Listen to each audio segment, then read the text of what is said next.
நீங்க சாப்பிட்ட சாப்பாடு எந்த சாப்பாடுன்னு தெரிஞ்சுதா? தெரியலையே. பாட்டி கொடுத்து விட்ட சாமி சாப்பாடு தான் மாமா.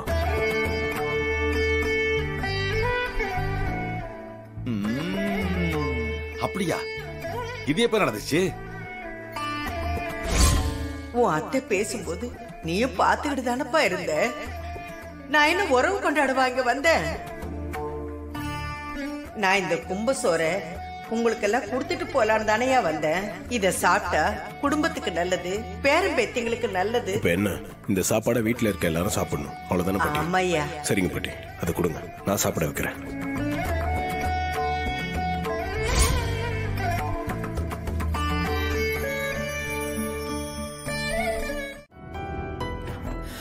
வணக்கம் டாக்டர். வணக்கம் டாக்டர். உட்காருங்க. உங்க டெஸ்ட் ரிப்போர்ட்லாம் பார்த்தேன். எல்லாம் நார்மலா தான் இருக்கு. யூட்ரஸ் நல்லா தான் இருக்கு. ஃபைப்ராய்ட் கட்டி மாதிரி எல்லாம் எதுவும் இல்ல. அண்ட் மந்த்லி பீரியட் சைக்கிள் உங்களுக்கு ஒழுங்கா இருக்கா? அதெல்லாம் கரெக்டா தான் இருக்கு டாக்டர். கல்யாணம் ஆகி எத்தனை வருஷம் ஆச்சு? 3 வருஷம் டாக்டர். 3 வருஷங்கிறது ரொம்ப பெரிய பீரியட்லாம் ஒண்ணும் இல்ல. உங்களுக்கு நார்மலாவே குழந்தை பிறக்க நிறைய சான்சஸ் இருக்கு.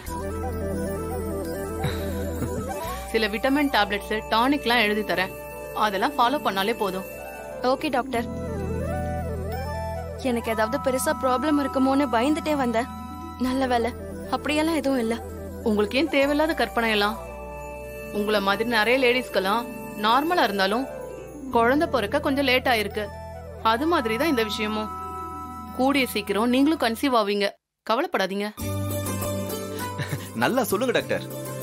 நானும் எத்தனையோ தடவை சொல்லி பார்த்துட்டேன் டாக்டர், நமக்கு குழந்தை பிறக்கும், பயப்படாத, கவலைப்படாதன்னு. இவதான் நம்பிக்கையே எல்லாமே பேசிட்டு இருக்கா டாக்டர். எனக்கு தெரிஞ்சு இதுக்கு அப்புறம் தான் இவ கொஞ்சம் சந்தோஷமா இருப்பான்னு நினைக்கிறேன்.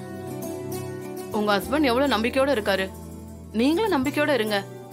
சீக்கிரம் நல்ல விஷயம் நடக்கும்.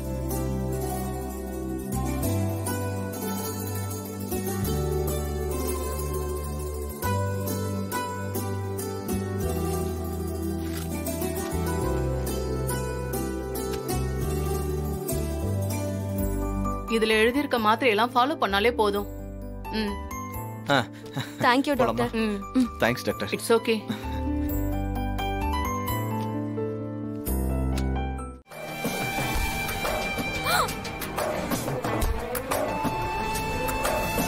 அறிவு இருக்கா உனக்கு? சார், இவனெல்லாம் சும்மா விடக்கூடாது சார். போலீஸ் கிட்ட சொல்லணும், அப்பதான் நல்ல லாடம் கட்டுவாங்க.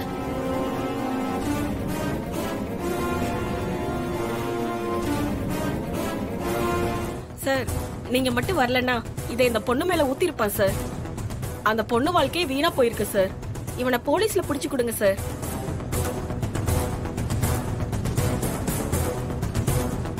ஏங்க, அவன் தான் முட்டாள்தனமா பண்ணிட்டானா? நீங்களும் அதே மாதிரி பேசுறீங்க. என்ன சார் சொல்றீங்க? இவன் செஞ்ச காரியத்துக்கு கோபம் வராம இருக்குமா?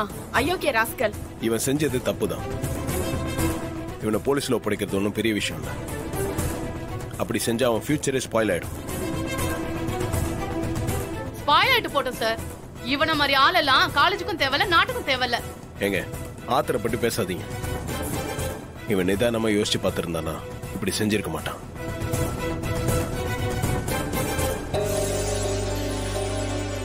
ஏண்டா வா.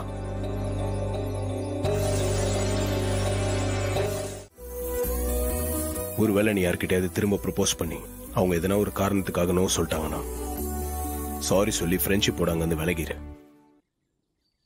அப்பதான் உங்களுக்கு உன் மேல மரியாதை வரும். சரி, இப்போ இனிமேல் ஒழுங்காரு, திரும்ப இந்த மாதிரி பண்ணாத.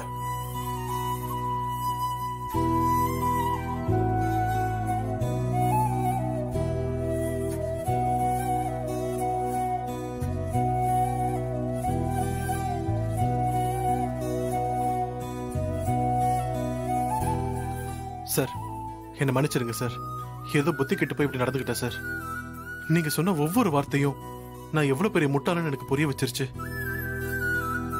நான் செய்ய இருந்தது எவ்வளவு பெரிய தப்புன்னு இப்பதான் புரிஞ்சுக்கிட்டேன். நல்ல நேரத்துல என்னை காப்பாத்தி அட்வைஸ் பண்ணீங்க. இதை நான் என்னைக்கும் மறக்க மாட்டேன் சார். ரொம்ப தேங்க்ஸ் சார். என்கிட்ட மன்னிப்பு கேட்கறதெல்லாம் முக்கியம் இல்ல. போய் அந்த பொண்ணு கிட்ட மன்னிப்பு கேளு. அவ கொடுக்கறதா உனக்கு உண்மையான மன்னிப்பா இருக்கும். போய் கேளு.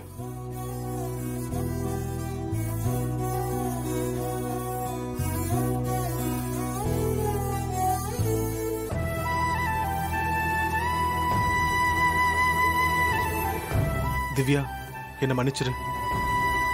நான் மிருகத்தனமா நடந்துகிட்டு உன் மேல ஆசிட் அடிக்க பார்த்தேன். அதை இப்ப நினைச்சு நான் ரொம்ப வெக்கப்படுறேன். I'm so sorry Divya.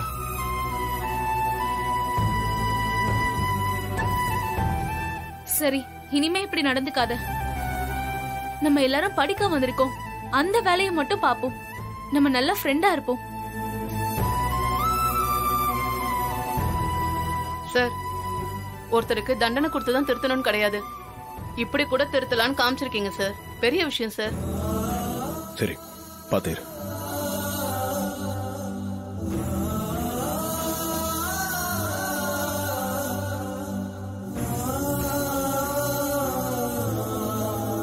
Hey, super D.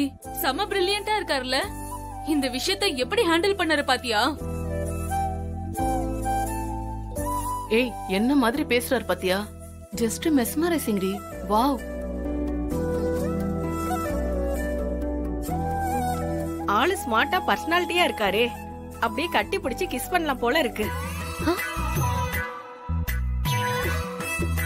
அவருக்கு கல்யாணம் ஆயிடுச்சா இல்லையான்னு தெரியலையே. மேடம், சார் கூட தானே வந்தீங்க. அவரோட போன் நம்பர் தெரியுமா? உங்களுக்கு தெரிஞ்சா கொடுங்களேன்.